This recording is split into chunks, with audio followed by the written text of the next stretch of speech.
ಎಲ್ಲರಿಗೂ ನಮಸ್ಕಾರ ಸ್ನೇಹಿತರೆ. ಪ್ರತಿ ಮಾಸದ ಚತುರ್ಥಿ ತಿಥಿಯಂದು ಭಗವಾನ್ ಶ್ರೀ ಗಣೇಶನನ್ನು ಭಕ್ತಿಯಿಂದ ಆರಾಧಿಸಲಾಗುತ್ತದೆ. ಹಾಗಾಗಿ ಪ್ರತಿ ತಿಂಗಳ ಕೃಷ್ಣ ಪಕ್ಷದ ಚತುರ್ಥಿ ದಿನಾಂಕವನ್ನು ಸಂಕಷ್ಟ ಚತುರ್ಥಿ ಎಂದು ಕರೆಯಲಾಗುತ್ತದೆ. ಪೌರಾಣಿಕ ಗ್ರಂಥಗಳ ಪ್ರಕಾರ ಈ ಉಪವಾಸವನ್ನು ಆಚರಿಸುವುದರಿಂದ ಭಕ್ತರ ಎಲ್ಲ ಕಷ್ಟಗಳು ನಿವಾರಣೆಯಾಗುತ್ತವೆ. ಗಣೇಶನು ಜ್ಞಾನ ಮತ್ತು ಬುದ್ಧಿವಂತಿಕೆಯನ್ನು ನೀಡುತ್ತಾನೆ. ಹಾಗಾಗಿ ಅವನ ಅನುಗ್ರಹದಿಂದ ವ್ಯಕ್ತಿಯು ವೃತ್ತಿ ಜೀವನ ಮತ್ತು ಪ್ರತಿಯೊಂದರಲ್ಲೂ ಪ್ರಗತಿಯನ್ನು ಪಡೆಯುತ್ತಾನೆ. ಜೊತೆಗೆ ಗಣಪನನ್ನು ನಂಬಿದರೆ ಆತ ತನ್ನ ಭಕ್ತರ ಅಡೆತಡೆಗಳನ್ನು ನಿವಾರಣೆ ಮಾಡುತ್ತಾನೆ, ಎಂದಿಗೂ ಕೈಬಿಡುವುದಿಲ್ಲ. ಇಂದು ಮಾರ್ಚ್ 6 ಶುಕ್ರವಾರ ಸಂಕಷ್ಟಹರ ಚತುರ್ಥಿಯನ್ನು ಆಚರಿಸಲಾಗುತ್ತಿದೆ. ಚತುರ್ಥಿ ತಿಥಿ ಸಮಯವು ಮಾರ್ಚ್ 6 ಶುಕ್ರವಾರ ಸಂಜೆ 5:53 ಪ್ರಾರಂಭವಾಗಿ ಮಾರ್ಚ್ 7 ಶನಿವಾರ ಸಂಜೆ 7:17 ಮುಕ್ತಾಯವಾಗುತ್ತದೆ. ಚಂದ್ರೋದಯದ ಸಮಯವನ್ನು ಗಣನೆಗೆ ತೆಗೆದುಕೊಂಡು ಮಾರ್ಚ್ 6 ಶುಕ್ರವಾರ ಸಂಕಷ್ಟಹರ ಚತುರ್ಥಿಯನ್ನು ಆಚರಿಸಲಾಗುತ್ತದೆ. ಚಂದ್ರೋದಯದ ಸಮಯ ಮಾರ್ಚ್ 6 ರಾತ್ರಿ 9:14. ಪ್ರತಿ ತಿಂಗಳು ಗಣೇಶನನ್ನ ಬೇರೆ ಬೇರೆ ಹೆಸರುಗಳಿಂದ ಸ್ಮರಿಸುತ್ತೇವೆ. ಪಾಲ್ಗುಣ ಮಾಸ ಕೃಷ್ಣ ಪಕ್ಷದ ಸಂಕಷ್ಟಹರ ಚತುರ್ಥಿಯನ್ನು ಬಾಲಚಂದ್ರ ಸಂಕಷ್ಟಹರ ಚತುರ್ಥಿ ಎಂದು ಆಚರಿಸಲಾಗುತ್ತದೆ. ಈ ಸಂಕಷ್ಟಿ ಚತುರ್ಥಿಗೆ ಹೆಚ್ಚಿನ ಧಾರ್ಮಿಕ ಮಹತ್ವವಿದೆ.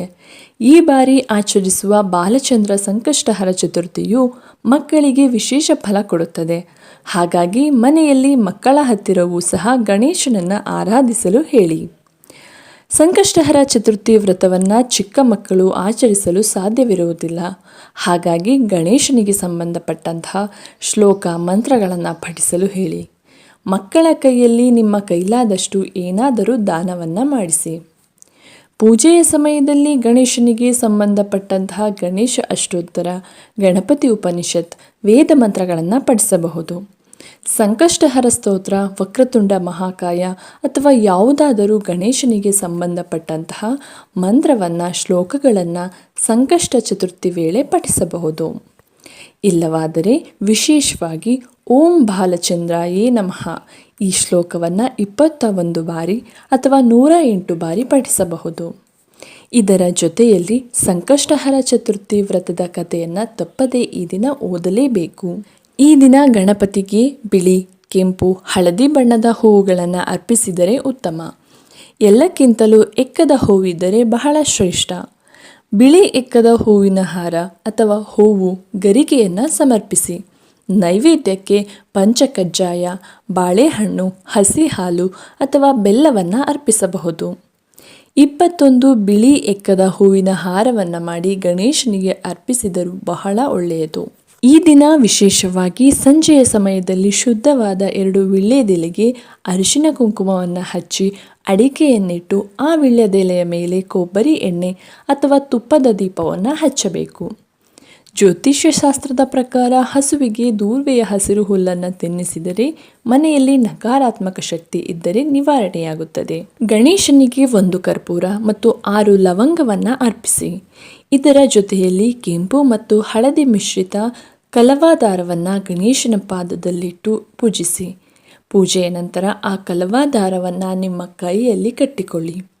ಪುರುಷರು ಮತ್ತು ಅವಿವಾಹಿತ ಹೆಣ್ಣು ಮಕ್ಕಳು ಬಲಗೈಯಲ್ಲಿ, ವಿವಾಹಿತ ಮಹಿಳೆಯರು ಎಡಗೈಯಲ್ಲಿ ಕಟ್ಟಬೇಕು.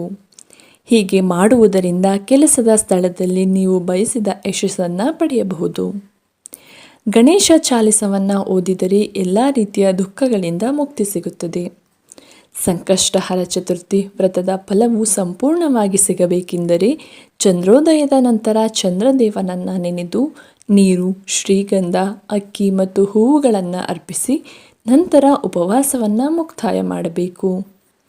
ಈ ದಿನ ಗಣಪನನ್ನು ಭಕ್ತಿಯಿಂದ ಪೂಜಿಸಿ ಉಪವಾಸವನ್ನು ಕಟ್ಟುನಿಟ್ಟಾಗಿ ಪಾಲಿಸಿದಲ್ಲಿ ಸಂತೋಷ, ಅದೃಷ್ಟ ಎಲ್ಲವೂ ದುಪ್ಪಟ್ಟಾಗುತ್ತದೆ.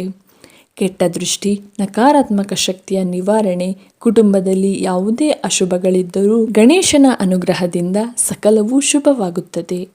ಪ್ರತಿಯೊಂದು ವಿಘ್ನಗಳು ನಿರ್ವಿಘ್ನವಾಗುತ್ತದೆ ಎನ್ನುವ ನಂಬಿಕೆ. ಸ್ನೇಹಿತರೆ, ಈ ಮಾಹಿತಿ ನಿಮಗೆ ಇಷ್ಟವಾಗಿದ್ದರೆ ಲೈಕ್ ಮಾಡಿ. ಹಾಗೆ ನಮ್ಮ ಚಾನಲ್ಗೆ ಇನ್ನೂ ಯಾರಾದರೂ ಸಬ್ಸ್ಕ್ರೈಬ್ ಆಗಿಲ್ಲ ಅಂದರೆ ಈ ಕೂಡಲೇ ಸಬ್ಸ್ಕ್ರೈಬ್ ಮಾಡ್ಕೊಳ್ಳಿ. ಎಲ್ಲರಿಗೂ ಧನ್ಯವಾದಗಳು.